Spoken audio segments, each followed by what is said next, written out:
Good morning बच्चों, नमस्कार।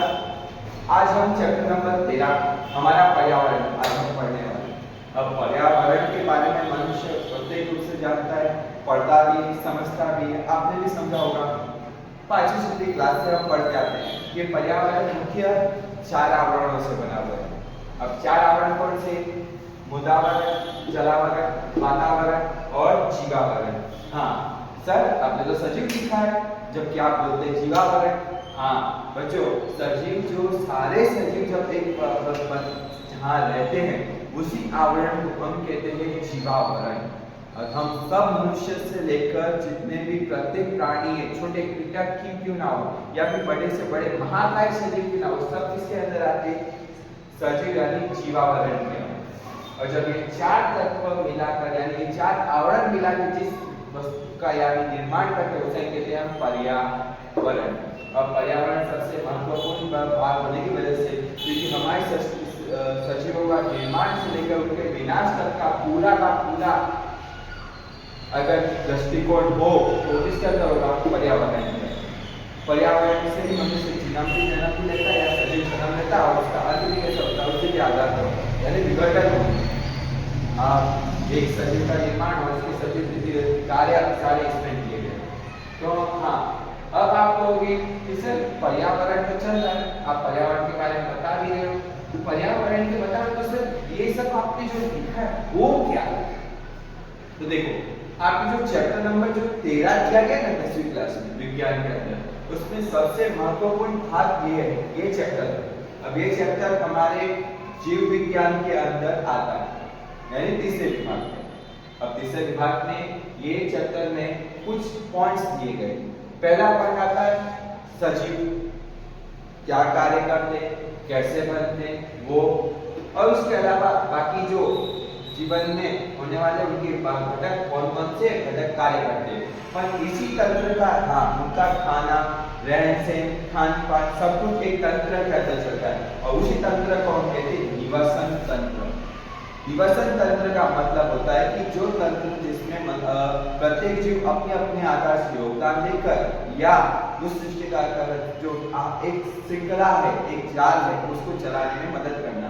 आपने बहुत बार सुना होगा कि चक्र होता है, जैसे व्यापार चक्र है, उसी की तरह पर्यावरण के अंदर एक आहार चक्र है।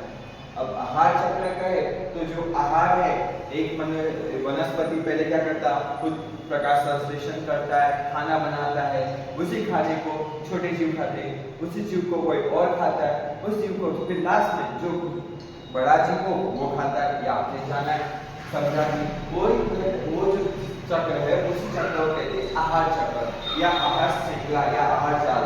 यहाँ तक 3 शब्द का प्रयोग होता है। निवसन तंत्र अजैविक और जैविक घटक क्या होते हैं? तो देखो, 2 चीज होती है, जैविक घटक, अजैविक घटक। सीधी सी बात है कि अजैविक घटक यानी पेड़, पहाड़, पर्वत या अन्य जैसे मान जो चीजें चलती हैं, पानी, ये सब किसके अंदर आएंगे? अजैविक घटक हो जाएंगे। जबकि जैविक घटक में वो आएंगे जो हम में आते हैं जैसे सजीव होते हैं। मनुष्य भी एक सजीव है, उसी की तरह जो अन्य प्राणी वो सब भी किसमें आएंगे? हमारे जैविक घटक के अंदर। और वही तंत्र के अंदर निवसन तंत्र, मनुष्य भी निवसन तंत्र का ही एक भाग है। पर मनुष्य कैसा है? सर्वाहारी। सर्वाहारी क्योंकि कभी कोई मनुष्य मांसाहारी भी होता है तो कोई तृणाहारी यानी शाकाहारी भी होता है। हम दोनों तरफ, हाँ हम एक चीज नहीं कर सकते, हम उत्पादक नहीं बन सकते। उत्पादक का मतलब जो आहार का उत्पादन करे प्रथम श्रृंखला में, तो वो हमारे यहाँ सिर्फ एक ही सजीव है जिससे हम जानते हैं वनस्पति के रूप में।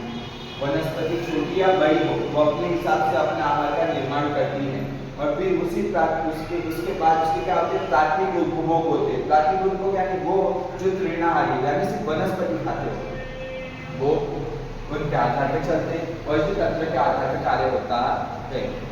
फिर आता है इसी भाग का दूसरा एक भाग, वातावरण। शब्द आपने जाना भी, शब्द समझते भी है कि वातावरण क्या है और कैसे कार्य करता है। तो देखो, वातावरण के अंदर हमारी पृथ्वी गोल है और उसी गोल के आधार में एक आवरण लगा हुआ होता है। उसी आवरण में कई तरह के तत्व पाए जाते हैं। पर जब ये 30 किलोमीटर के ऊपर एक आवरण जो है वो ओजोन का ओजोन एक ऐसा लेयर जो हमें आने वाली सूर्य से आने वाली अनेक क्रिया जो है, जैसे अल्ट्रावायलेट रेज, जिसे आप कहते हैं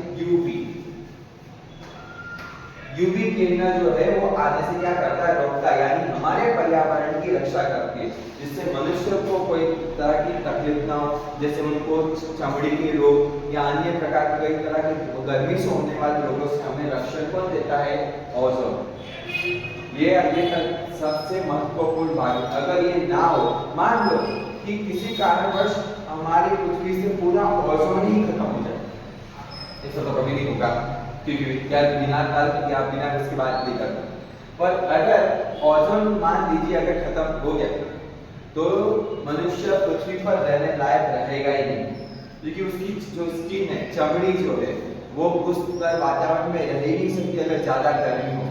आप भी जानते हो थोड़ी गर्मी बढ़े तो हमें बहुत घुटन सी महसूस होती है, सांस फूलने लगती है, कई तरह की बीमारी होती है, या फिर हमें ऐसी जगह जाना पड़ता है जहाँ पे ठंड ज्यादा हो, या फिर वातावरण थोड़ा तापमान नीचे हो, ज्यादा तापमान बढ़ जाए तो कारणवश इसी का है कि ओजोन जो है वो हमारी एक तरह से मित्र के रूप में कार्य करता है।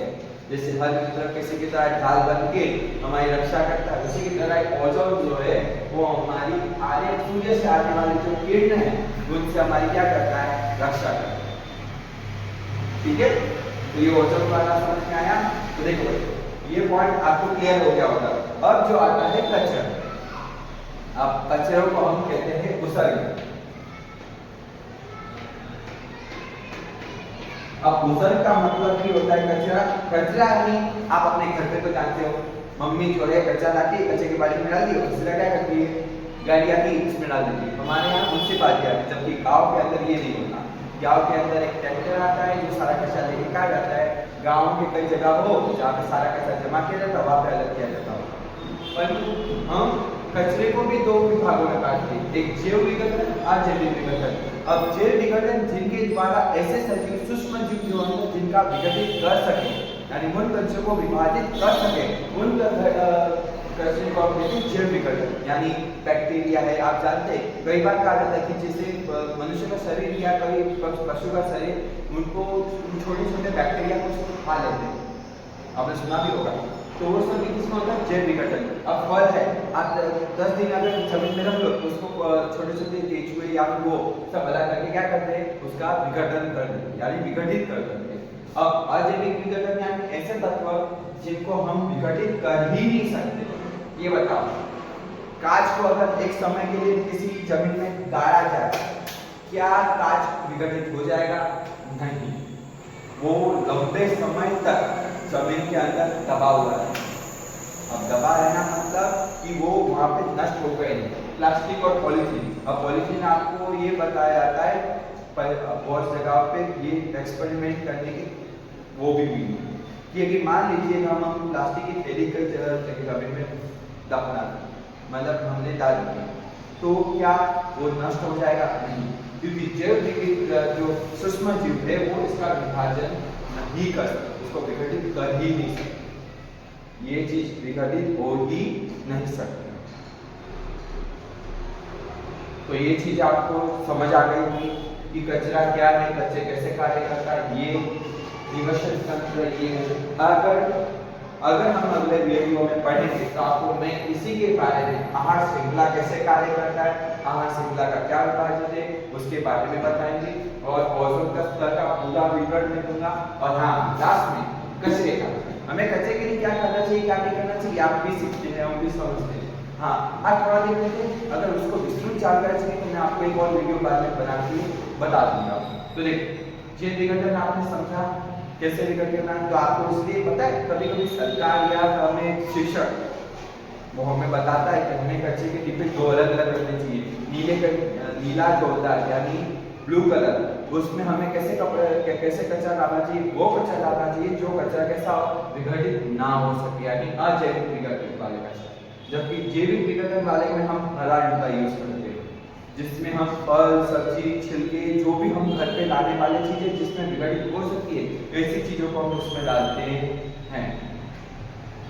ठीक है, आपको मैं आशा करता हूँ कि आपको जो मैंने पढ़ाया समझाया शायद वो समझ आया हो। और अगर समझ ना आए तो आप प्लीज़ कमेंट और उसमें बता दीजिए। जो